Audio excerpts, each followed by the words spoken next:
Yeah, hello everybody out there in YouTube land. In this episode, we'll be talking and discovering the media tape, analog music tape. It had its peak in the 80s and 90s, and then it became a bit quiet around the media. But tape never really disappeared, and it is back today in big strength. Major labels produce their current albums, sometimes on tape, usually in a limited number, but they're very popular and the quality usually is pretty good. But in this episode we won't be talking about major labels, we'll be discovering the underground scene and we'll be visiting Sara Valentino and her tape production studio in Berlin. One day I took this magazine and found an article about the black band, the black tape, and in this article the Berlin tape scene was described, and I found a passage about Sara Valentino. Sara Valentino produces tapes in a limited number, usually 800 to 1,000 tapes, in a small Berlin apartment-like production studio in Berlin, Neukölln oder Neukölln. The 1,000 tapes a month she produces or makes are usually for bands or labels around the hip-hop scene, jazz or funk. And they usually order over the internet. More about that later. Sara will tell us about her story and her passion for tapes. So the first question I asked her, how did you get in contact with the media tape? I was always interested in tapes, but actually in Berlin was easier because there were more tape decks and cassette players available in the city. So you go to the flea market and you find a lot of this stuff and you ask, okay, I've got some cassettes, so maybe if I buy it, then I can listen to this cassette from from when I was a teenager or a kid even, because I'm from the 90s. And so I started buying this, and I was also collaborating with a mastering studio in Berlin. And he was also making vinyls, so also cassette, it's very related to that. So we also start doing cassette, and then I've been to China for some months because I study Chinese, and I was doing an internship there, and they have an amazing cassette culture, mostly for underground music. So also it's something also political there, and so I came back to Berlin and I was really into that with a lot of tapes to listen, and with this project to develop, because I also noticed that in the beginning there were few people interested, but very strongly, and with the time, month by month, we got more clients, more people interested, more artists approaching to the cassette world. I said it's worth it to keep on doing that. Because you are a person of the 90s, that's basically the era where the cassette trickled out, but it still hit you. Yeah, maybe my family was a bit vintage and they still have a lot of cassette player and turntable at home. Every time I go, we listen to cassette. So I mean, it was not that such a forgotten media for me. What's the process of producing a tape? Maybe just pretty basic from A to Z. Yeah, there are two different processes at the moment on every manufacturer, and two different. One is reel to reel. So you record a tape reel, many tape reel according to the cassette copies you have to make, and then you load the tape into the cassette shell with a tape loader. Our way it's a bit different. We work with tape master, so we do a master tape on the best tape type possible. The quality should be very high because then it gives the signal to all the copies. And with our machines we can make 7 copies at once. And for me, at least, the process is to check in the beginning at least 50% of every batch of tape. So 4 tapes every time. But then if like there are no problems, no issues, then I check 1 tape every batch. It depends also on the tape number. We do small runs. We don't make 5,000 tapes each. So What's the highest number you can produce? 500-700. I wouldn't go further than that because then it's not anymore, process that I can control. And where can you buy your tapes? Where do you purchase the starting tape, the rolling? Different suppliers. I was in contact with a lot of places in the UK, but since Brexit, I found alternatives. But every supplier has different colors, different tapes, different kind of product. So every time I have to choose according to what I need. And also the US, there are a lot of options, but for the custom it's a bit. So you try to buy from Europe, and so you don't have to pay the custom duties. Exactly. Okay, cool. So this is where you produce the master from a digital original or a CD or... Yeah, exactly. Okay. Yeah, from CD, DAT, DAT, digital. Now Sara takes us through the process of producing a tape. I will start with the cleaning, because cleaning is very important.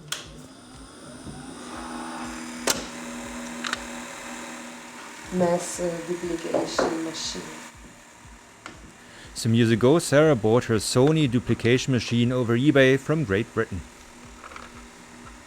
This is for cleaning the heads. After every, maybe 50 copies, I clean them just to be sure that there are no problems, there's no quality loss in the recording. Yeah, this is the heads, the erasing heads, tape heads, and also the pinch roller is important. What kind of tool? The Sony duplication machine can make 7 copies with a speed up to 16 times the original.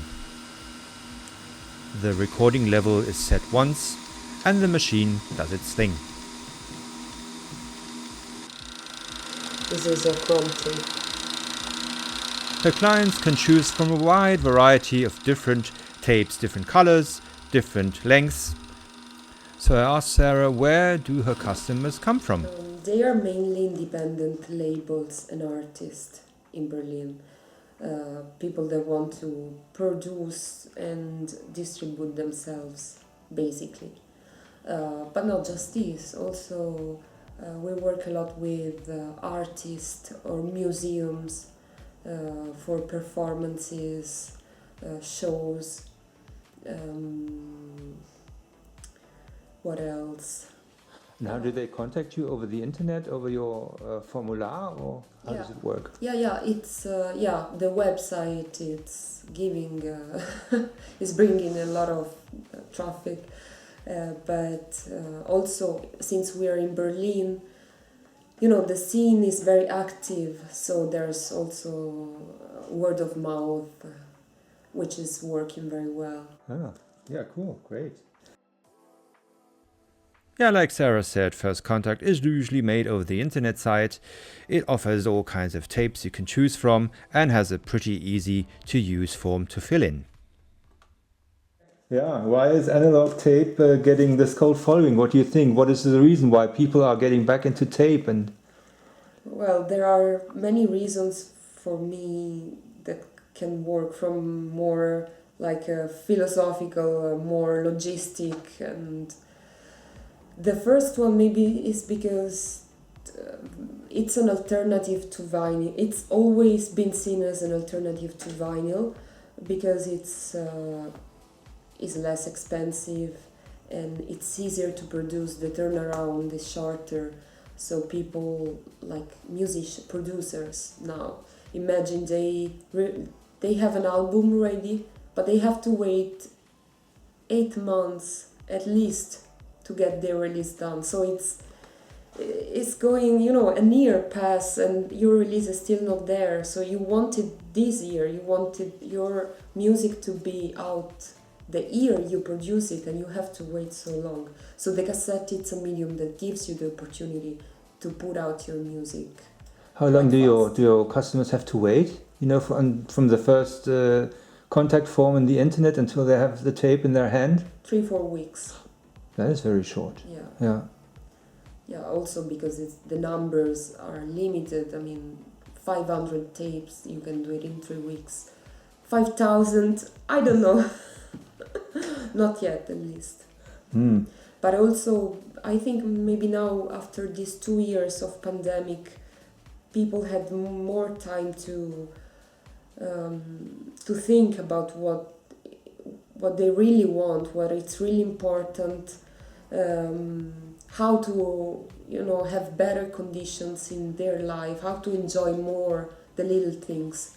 So maybe also having a cassette player can be, I don't know, a kind of a ritual that you have in your life. It brings a lot of memory out, and it's another kind of listening. It's not like Spotify. You have to listen the whole album, and you hear the crackles, all these tape sounds, characteristic. Yes, that brings you back to old memories, golden time. Yeah, it's more alive, the product. Yeah, it has life. Yes, I think it has life when you listen to it, not like Deezer where you just have the music. Yeah. Exactly. But I also see that it's not anymore just as an alternative to vinyl. It's also an object that has its own importance, its own design. It's amazing. It's even better, more playful than vinyl.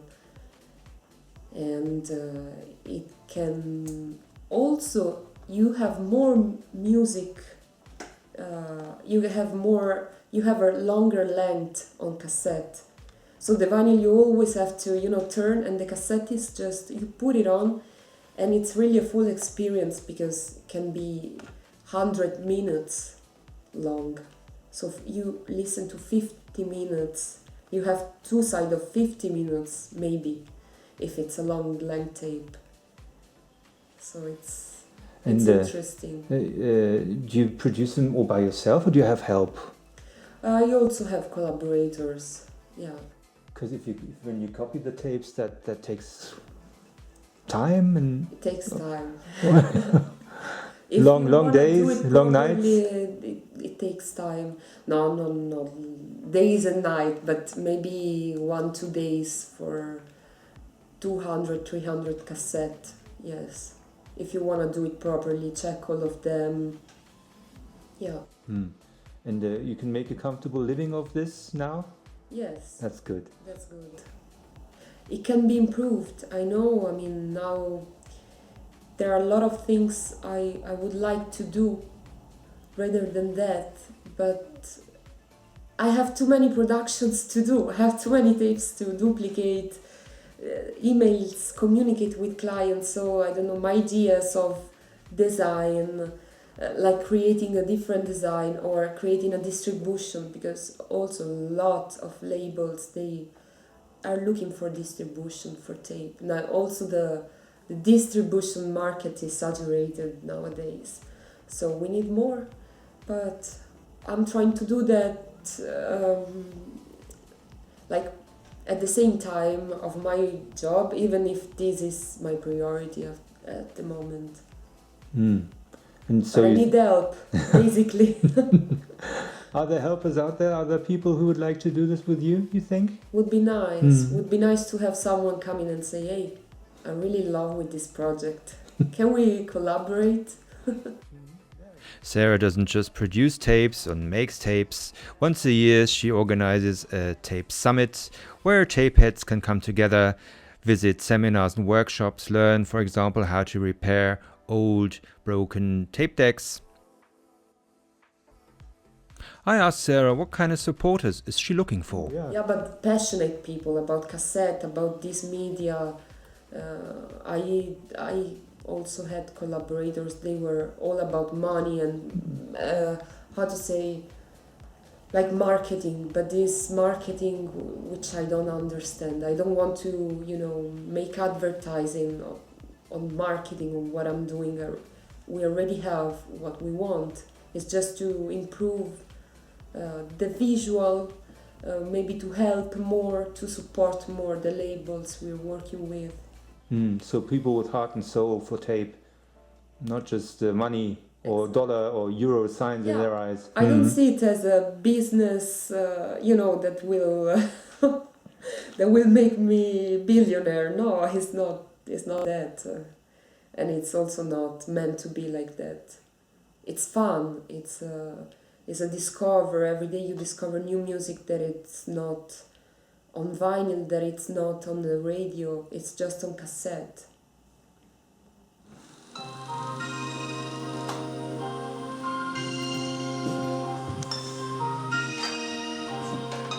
It's the cover for this production. This is how it will look with the cassette. Looks like this.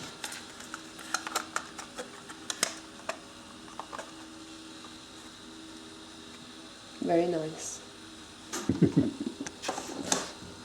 Yes, Sara definitely is right. You need passion for tape. You need a passion for analog media and a love for, this kind of format. Okay, people, this wraps up my little video about the TAPEDUB Studio in Berlin. I hope you enjoyed it. Please subscribe and give a thumbs up. And listen to tapes. Analog tape deserves a long life. Take care and stay healthy. Bye-bye out there.